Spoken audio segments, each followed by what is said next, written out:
My sister and I graduated high school at the same time, but our parents took her to Hawaii to celebrate while I was left home alone.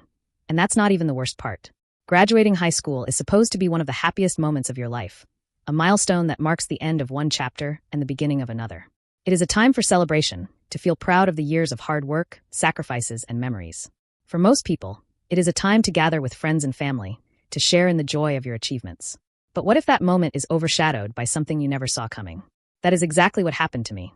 My sister and I graduated the same day, but while she was whisked away to Hawaii to celebrate with our parents, I was left at home alone. It stung, but I tried not to let it get to me. But when I realized that this was not just a case of bad timing or a missed opportunity, things started to unravel in ways I never could have expected. What happened next turned my entire world upside down. It was the day of my high school graduation, and I had spent the last few months in eager anticipation. Every year of my high school journey had led to this very moment. I was proud of the work I had done, the friends I had made, and the person I had become. But that day, as I stood in my cap and gown, something felt off. It wasn't the excitement or the nerves that I had expected. No, it was a deep sense of loneliness, a hollow feeling in the pit of my stomach. You see, my sister and I had always been close, and we both had worked hard to get to this point. But as our graduation ceremony ended and the cheers of our classmates echoed in the auditorium, I could not shake the feeling that something was wrong. My parents were nowhere to be found. I had expected them to be there, to cheer for both of us as we crossed the stage. But instead, I was met with silence. The truth began to unfold when I received a text from my mom. "We'll be back soon. Your sister wants to go to Hawaii to celebrate. You'll be fine at home." Just like that, I was left behind. Growing up, my sister and I had always been treated differently. She was the one who excelled in every way, academically, socially, and in every other aspect of life. It seemed as though she could do no wrong in our parents' eyes. Meanwhile, I was always in her shadow. I was the quieter one, the one who preferred to stay out of the spotlight. I wasn't bad, but I didn't have the same spark that my sister did. As a result, I had to work a lot harder to get the same recognition.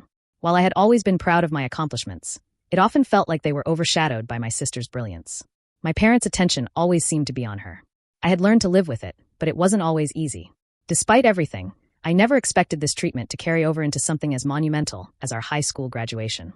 When graduation day finally arrived, I was both excited and nervous. It was supposed to be the day I would receive the validation I had worked so hard for. The day that was supposed to be about me as much as it was about my sister. But as soon as I stepped off the stage, reality hit me hard. While my sister was celebrated with a lavish trip to Hawaii, I was left at home without a single word of congratulations from my parents. And that's when I realized, this wasn't just about the trip. There was more to the story than I could have ever imagined.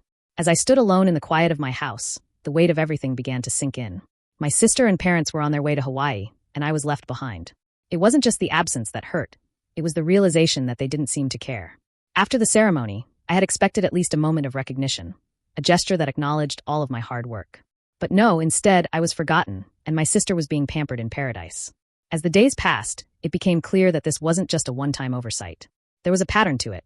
The more I thought about it, the more I realized how much of my life had been spent in my sister's shadow.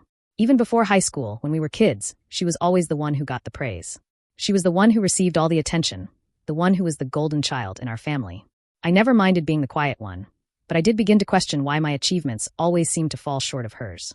Then, as the days stretched into a week, I began to hear rumors about my parents' plans.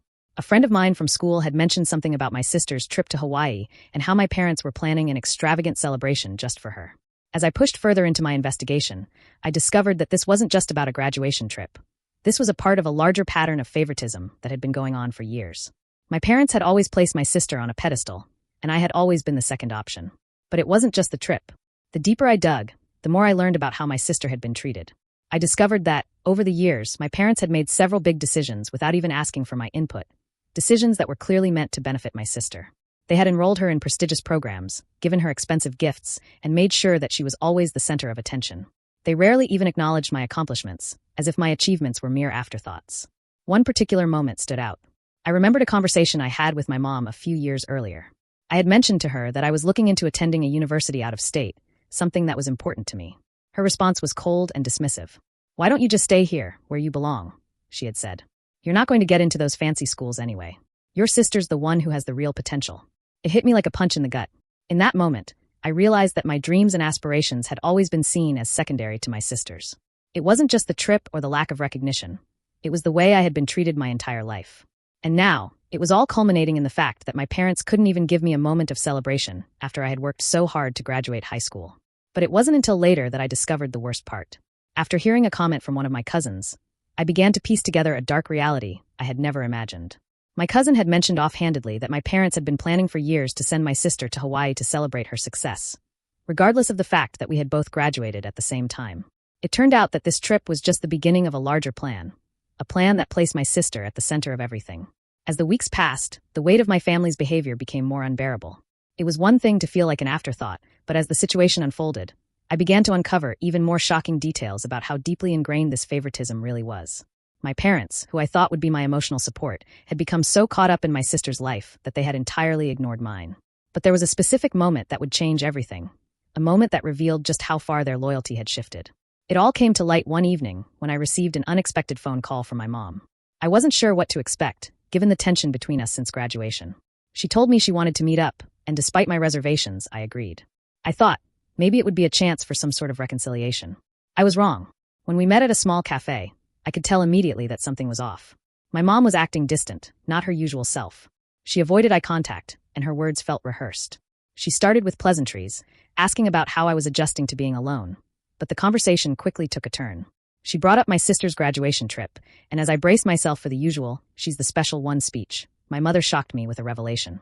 Apparently, my sister had been receiving all sorts of extravagant gifts from my parents, gifts that I had no idea about. But it wasn't just material things.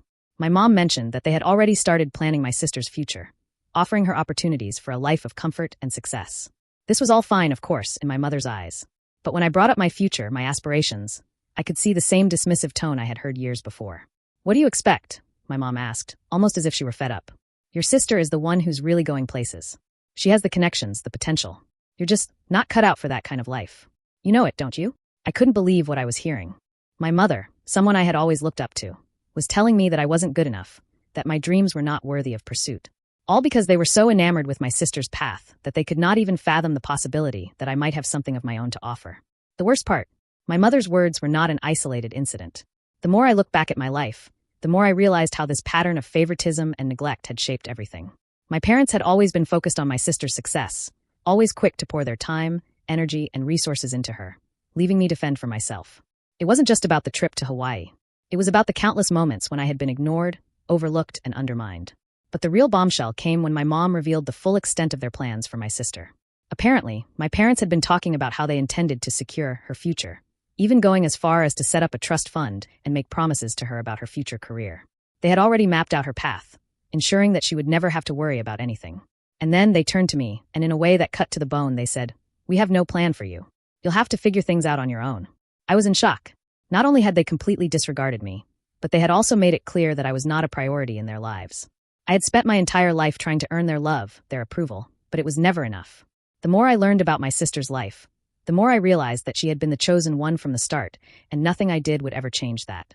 And yet, despite all of this, the most shocking part of this entire revelation came when I uncovered something that no one had expected.